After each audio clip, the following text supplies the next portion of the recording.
ఈరోజు ఎందుకు ఈ రాయలసీమ విద్యార్థిగా మనం ఈరోజు చంద్రబాబు చేస్తున్నటువంటి నవనిర్మాణ దీక్షను బహిష్కరించాల్సి వస్తుంది అని చెప్పడానికి ఈ ముఖ్యమైనటువంటి ర్యాలీ నిదర్శనం. ఎందుకంటే ఈ నవనిర్మాణ దీక్ష పేరుతో రాయలసీమను నిర్వీర్యం చేయడానికి మాత్రమే, రాయలసీమ ప్రాంతాన్ని ఎడారిగా చేయడం మాత్రమే చంద్రబాబు కంకణం కట్టుకొని ఈ నవనిర్మాణ దీక్ష పేరుతో రాయలసీమలో ఉన్నటువంటి ఖనిజ సంపదను, ఇక్కడ ప్రజలు కడుతున్నటువంటి పన్నులను, ఇక్కడ ఉన్నటువంటి ప్రతి సంపదను తీసుకెళ్లి అమరావతికి పైసా కూడబెట్టి ఆంధ్ర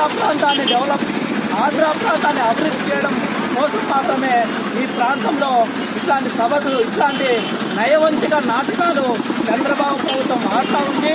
దీన్ని రాయలసీమ ప్రజలు, రాయలసీమ మేధావులు, రాయలసీమ విద్యార్థులు గమనిస్తూ ఉన్నారు. కాబట్టి ఖబర్దార్ చంద్రబాబు, నీకు ఈ